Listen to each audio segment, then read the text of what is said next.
Destination Freedom.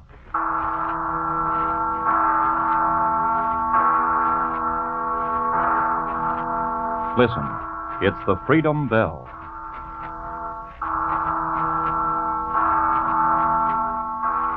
Aye, the Freedom Bell, my friends. And this is Paul Revere, called back from the shadows by the sound of the Freedom Bell to cry again a warning that the price of freedom is eternal vigilance. Destination Freedom is presented by station WMAQ in the interest of human freedom the world over. Paul Revere is the symbol of warning, ready to ride down the skies to shout an alarm. His destination, now and forever, freedom. Aye, it's a fact. Most of you think your freedoms were handed down to you free of charge. But in my time, we knew that freedom had a price.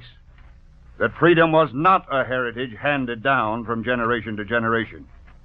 We knew that we had to fight to get it, and that those coming after us would have to fight to keep it. Aye, the perpetuation of freedom brings a fresh challenge to each and every age.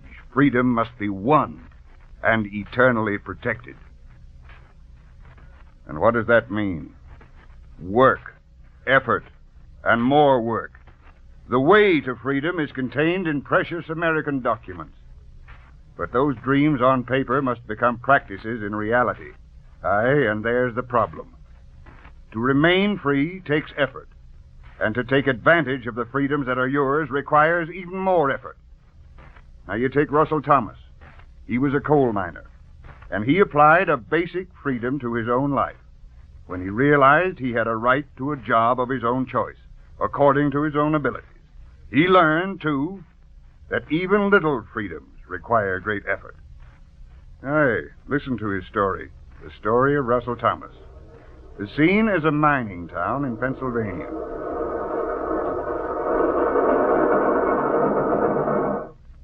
Everybody off. We ain't running no more. Come on. Well, that's the end of this mine, Russ. Even a coal mine gets tired and just plain dies. Can't believe we've come to the end of the line, Andy. Well, come on over to the house for a long, cool drink or something. You got nowhere to go. Yeah, I guess you're right. All us Joes are going to have a lot of time on our hands now, I guess. Cheer up. Maybe it's not the end at all. Maybe it's a chance to begin. Are you kidding? What kind of double talk is that? Let's get going. I'll explain what I mean when we get cleaned up.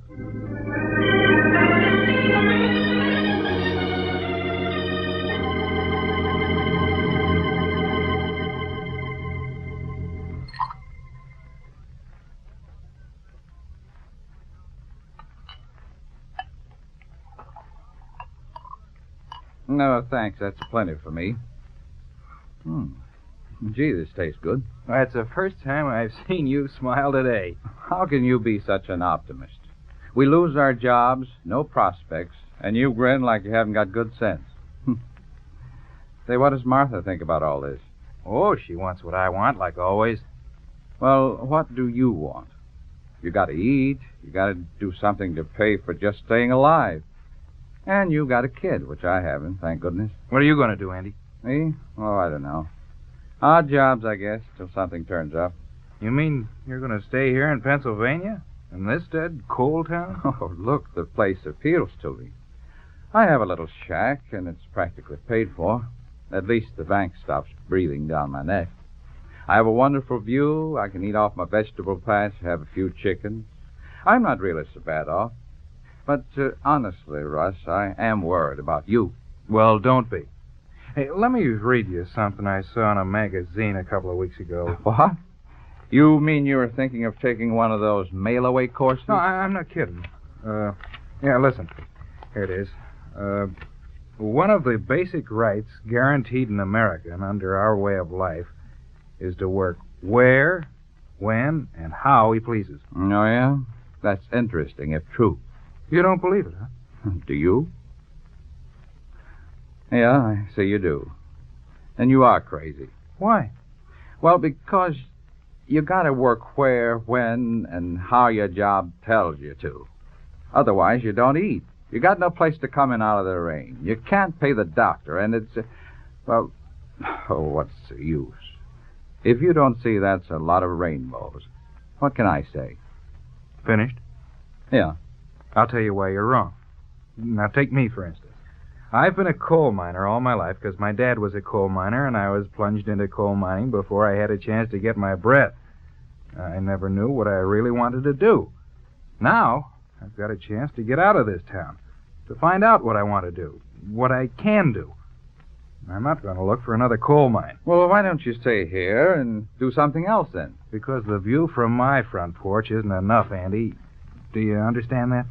And because opportunities are not here for what I think I want.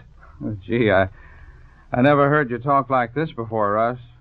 You're, sure you're feeling all right? Yes, Andy. I never felt better in my life. Well, what is it you want to do? Well, one thing, I want to be clean. Clean? Sure. Get away from soot and coal dust. Breathe clean air. Well, take a trip. I want to get away from Coal Town for good, Andy. And go where? Do what? Who's going to hire you? All you know is coal mining. I know how to patch people up. I know how to give first aid. Huh? You were thinking of being a doctor? Well, you were 35 years old. Mm-hmm. I got started late. Oh, you'd never make it, Russ. 7 years of school, even if you could go back and pick up where you left off, it's a dream, that's all. Leave it alone. It's a dream, all right, but I've learned one thing about dreams. They don't come true just because you wake up to reality. I know that. But they do point the way, Andy. They point the way. Somewhere along the way to my dream is where I belong, and I mean to find it. You'll get lost, Russ. You'll get lost. You'll never make it. We'll see. Anyway, it's now or never.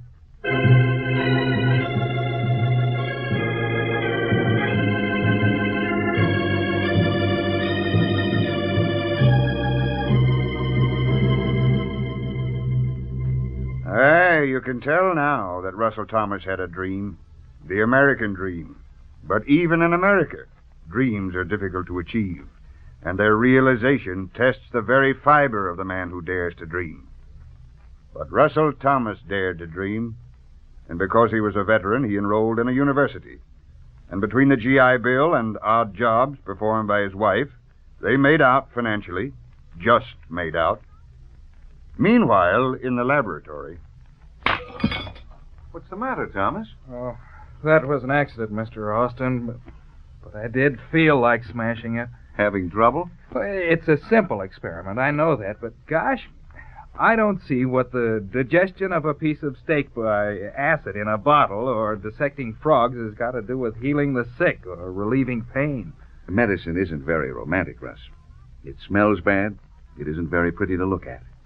I don't know why anybody wants to be a doctor, do you? You're kidding me, and I deserve it. Of course, I know there's a lot to learn, but I don't even seem to grasp the basic fundamentals. Now, take it easy. You want to learn.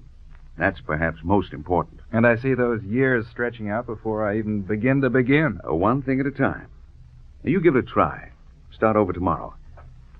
And, Russ, do you have to keep that extra job you started last week? You've heard about the high cost of living, Mr. Austin? Yes, we all have. But may I say generally that anything worth having is getting an increasingly high price tag put on it? Now, you think that over, Thomas. Maybe this isn't what you really want, but maybe it is. And if it is, even though it's tough for you, after all, if it's what you want, it's worth the price you pay.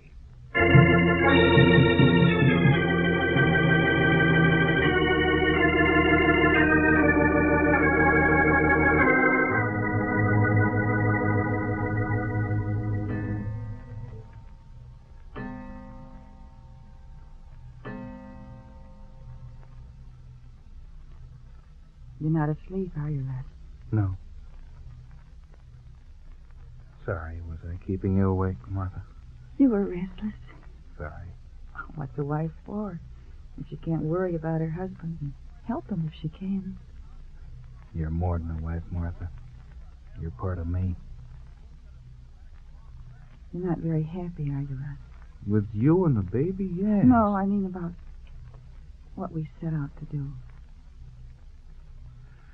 Oh, Maybe it's just me. Maybe, like Andy said, I'm reaching too high. Reaching, my grandmother used to say, helps you grow. Sounds corny. I guess it's got to be corny because it's true.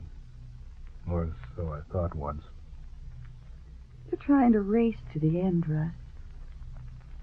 Having what you want the way you want it is very trying. Just remember it's what happens at the end of all the work and trying that's important. And try to be happy while you're getting there. Like the baby. One step at a time, you fall down a lot, and pick yourself up. Pretty soon you're walking. And then one day you're running and you're there. So you can certainly tell my father was a preacher, can't you? I got started later than the baby, Martha. Well, I should hope so. Learning's harder for me now. You want to quit? No. Not because it's hard, but because maybe I belong somewhere along the way to being a doctor. Maybe I'm not right for the end of this line. I wouldn't mind that if I knew where I belonged. And keep on going as you are. And when the right place comes along the way, you'll know it, maybe. You are learning, Russ. Just saying what you did proves that to me.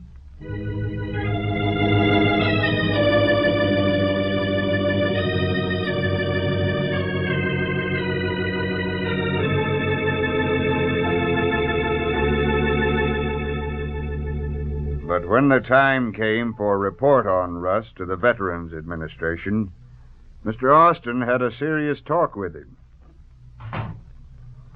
Sit down, Russ. Out of the draft of that fan. Gave me a stiff neck, but it's a darn humid today. I've left it on to stir up a little air. Thanks. You know, Mr. Austin, you're treating me just like my dentist who was about to tell me I have to have those wisdom teeth extracted.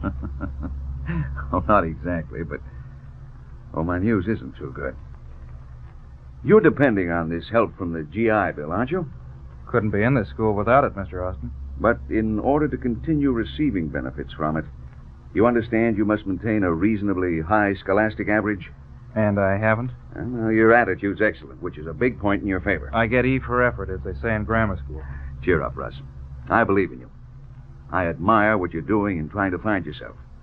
And I want to help you. But sometimes it's of more help to stop a man from a course he's pursuing than to help him continue in the wrong direction.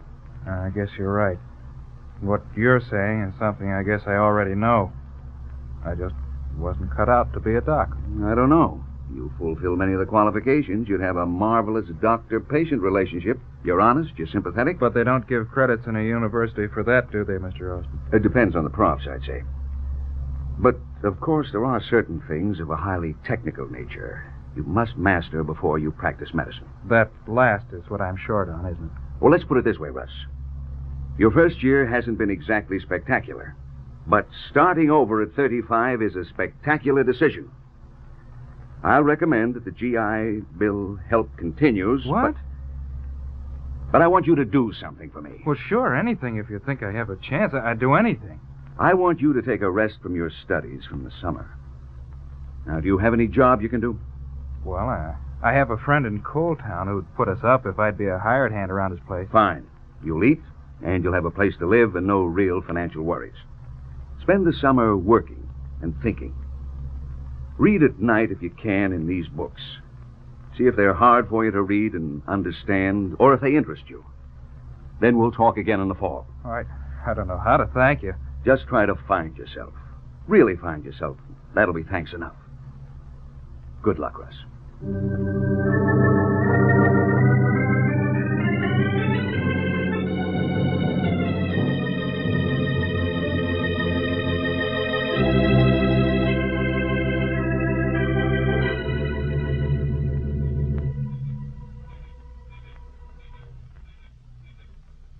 Pretty view down there in the valley, huh, Russ? With the moon coming over the hill. Peaceful, isn't it? Yes, it's peaceful, Andy. Isn't that what a man wants? Peace. I don't know. When you say that, I remember how my leg went to sleep a little while ago and how painful it was waking it up. I think life is painful, Andy. If you're waked up and are dealing with problems and trying to solve them. I don't know if a man was meant to have peace all the time. You like to make it hard for yourself, don't you, Russ? I guess I remember that the gods help those who help themselves. Oh, look at me. Life isn't all that tough here in Coal Town. I never had it so good, even when the mine was working full time. I have all I want. I have security. Something people are killing themselves to get in the city. And you're living to yourself. Oh, sure. A man does pretty well these days to look after himself without worrying his head over other people. You've stopped living, Andy. Yeah? Well, I breathe, don't I? I eat. I live better than you do. How far over that mountain can you see, Andy? It's a beautiful view, all right, but over those mountains in both directions, the east and west, thousands of miles away, there's no peace, but a war that's really your war and mine. A war where a few men are protecting your right to withdraw from life to this shack, and my right to try to find the kind of job I feel I want to do and must do. Where is there really peace? Maybe in that graveyard down there by the church. Can there be peace when all that's important in life is threatened? Your rights and mine and the rights of men like us to have different ways of looking at things? Can there be peace in a man's soul when he wants to be something and add what he can to the happiness of other people, and he doesn't take an opportunity that's his because he's lucky enough to be called an American? And you were a GI and you can talk like that? I was a GI, yes, and there was a lot about the Army I didn't like. But I liked what I was a part of. I was part of a machine that was in business to mow down some guys who wanted to push me around for the rest of my life. And now you're pushing yourself around. That don't make sense. Oh, but it does make sense. As long as it's me doing the pushing around of me. Suppose we all got away to our mountain shacks and let the other guy, whoever he is, wrestle with the world. Well, if we all did that, there wouldn't be any wrestling. There wouldn't be any civilization. We wouldn't be any better off than people 200 or 300 years ago in America. Are we any better off? Aren't we still fighting the same wars? Are we any happier? Sure. Because we're closer to the end of the fighting. Maybe. We've made the poison come up to the surface where it can break and be treated. And that's the doctor talking, all right. What we've got in America today, Andy, is greater than any nation ever had at any other time. I ought to stop talking about what is bad about the world. Thank God for what's good in it. And there's a lot. You must have read about more than medicine in that school you went to. This is something I didn't have to get in a book. I got it from people and seeing a little of the world when I was in the Army. And I got it from you, Andy. From me? Yeah. You gave me a chance to think this summer. First time in my life I've stopped long enough to really think about myself and you and this country. I didn't come up with the answer to where I'll personally wind up, but I did come up with the answer that the chance to become what I was meant to be couldn't happen anywhere else in the world. Maybe not, maybe not. But why do you try so hard, Russ? You haven't answered me that one. Because, Andy, I think I ought to be worthy of that kind of chance. Do you get what I mean?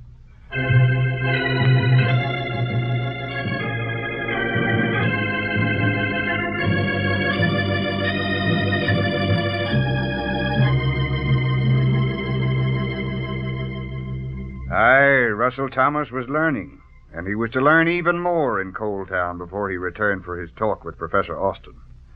The night he and Martha were to take the train back to the university town, they were waiting in the drugstore near the station. Another soda, Martha? We've still got half an hour before the train leaves. Oh, no thanks. Can't we just sit here and be cool? Sure. It smells good in here, doesn't it? And it's clean. I always remember drugstores pleasantly, Russ. They're a happy place to me. And to me. Guess most kids think of drugstores as a second home. That's a crazy driver. Hey, he'll never make that turn. That's the worst hill in Coal Town. And there's another car coming down the incline. Look.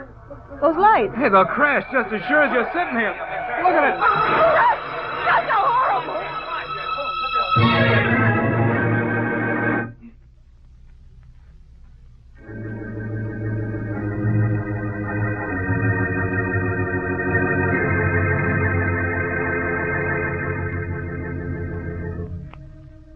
You're mighty handy with a bandage, mister. Guess that young fella wouldn't have waited for the doctor if you hadn't fixed up that tourniquet nice and neat. Thanks, you weren't so bad yourself. Can I wash up again? Sure. There you are. And here's another towel. Lucky it happened near your drugstore. Next best thing to a doc's office. Even the doc's got to stock up for me. We work sort of hand in hand. Yeah, that does it. How'd you learn such first-class first aid? Oh, there's a lot more to being a druggist than squirting sodas and selling comic books, young man. Sure, but I didn't realize there was that much. Say, how'd you learn so much yourself? Oh, my dad taught me. And then I had a kind of knack for it. You don't remember me around Coal Town because your son used to run the drugstore. Yeah, I used to have a place over in Pittsburgh. Was retired. Came back here when my son... Is he still in the Army? He was buried in the Pacific 3 months ago. He wanted to be a pharmacist like me, but he never got a chance to get to the university. So I got retread and came back into harness here in Coal Town. Glad you think I haven't lost my touch. You went to school to be a druggist? Pharmacist is the word. Yeah, I used to think all you did was buy a drugstore and you were in business. Of course, I got started a long, long time ago. Went to school after I was 40. No kidding. You think 40's old? No, I'm pretty close to it. Well, I wanted to be a good pharmacist, and there wasn't any easy way to do it. Took me 4 years, but it was worth every bit of it. Wished I'd started being a doctor, but a pharmacist is a first cousin to a doc. They're in the same business if they care about people. That's a very interesting point of view. There's our train, Russ. We better hurry. Yeah, well, so long. And thanks to you, son. Thanks a lot. It's me who should thank you. And I do from the bottom of my heart.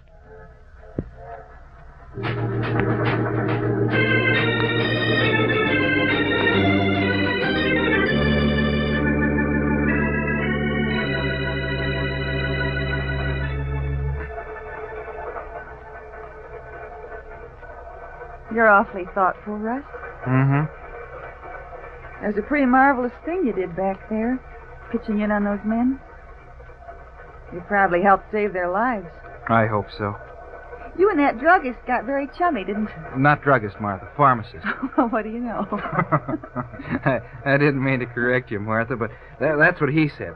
Pharmacist does sound more interesting, though, doesn't it? Thomas, sometimes I think I don't know you at all. That old man told me a strange thing, Martha. He went to school when he was 40 years old. Well? And he got through. He got a diploma. It's hanging on his wall. Well? And he owns his own drugstore. Pharmacy. Oh, anyway, Coal Town has given me one heck of a lot to think about. Now, let's try to get some sleep. We'll be home at 7 tomorrow morning.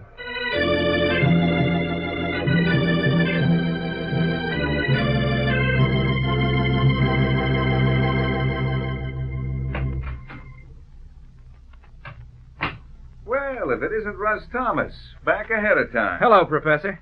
Oh, you look great, Russ. Coal Town must have done you good. Sit down. Tell me all about it. Mr. Austin, what's the difference between studying to be a pharmacist and a doctor? Well, it's an entirely different course, naturally. To become a physician takes much longer. Why? Does this university give courses in pharmacy? Yes, but Think I could make it? I don't understand what you're driving at. I think I've found what I want, what I can do. You are serious, aren't you? Sure, you docs need good drugstore, pharmacies. Oh, we certainly do. Men of integrity and character that'll give you good cooperation in filling prescriptions, quick, intelligent service in delivery of medicines. Did I lend you that book, too? Oh, but seriously, of course a good pharmacist is invaluable to the doctor. And to the community. Russ, you're lit up like a Christmas tree. I should be. I've found out I can work how, when, and where I please and be happy, I think. I believe you will be. Now, will you help me change over on my GI papers? Maybe this is something I really can do. At least I can't wait to try.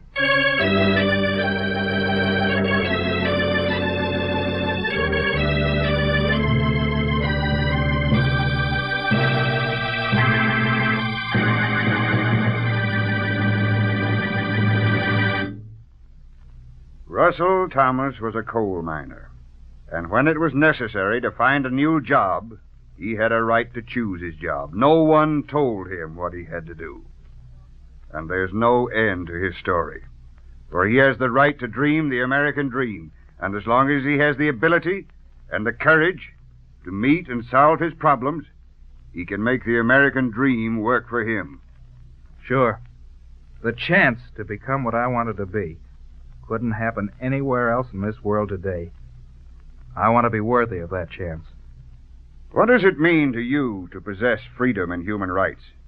Consider what you as an American are guaranteed automatically through your birthright. Freedom of religion.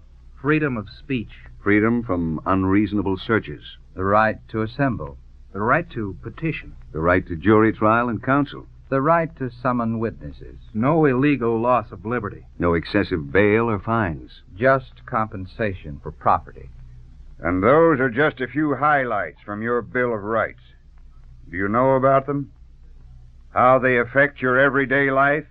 Do you work to keep your rights, or do you just sit back and let others protect you? What do you say and do when real Americans talk about the benefits of the Bill of Rights? Are you smug and self-satisfied? Do you lean back and say, Of course I know about the Bill of Rights. Everybody knows about the Bill of Rights. aye, you can know about a thing without it being a part of you. Is freedom a part of you? Do you agree with Russ Thomas? What we've got in America today is greater than any nation has had at any other time. We ought to stop talking about what is bad about the world and thank God for what is good in it. And there's a lot. Or do you think, like Russ's friend Andy, that the right to be left alone is the great right of Americans? Do you agree with his philosophy? Freedom for a man to work how, when, and where he chooses? Interesting, if true. You gotta work where, when, and how your job tells you to. Otherwise, you don't eat. You got no place to come in out of the rain. You can't pay the doctor. It's... Well, look, what's the use? If you can't see that kind of talk as a lot of rainbows, what can I say? Aye, in a way, Andy's right. Freedom is a lot of rainbows, a lot of dreams that each successive generation must make realities by a lot of grit and courage. Aye, the American dream is a curious dream, and we must remember.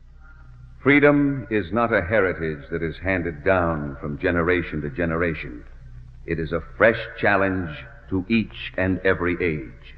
Aye, freedom must be won and eternally protected. And what does that mean? Work, effort, and more work. And sometimes it means that men must fight and die. You see, it's up to you. The way to freedom is contained in precious American documents, but it's up to you to make those dreams on paper become practices in reality. It's up to you to keep America free. And it's up to you to keep America on the road to destination freedom.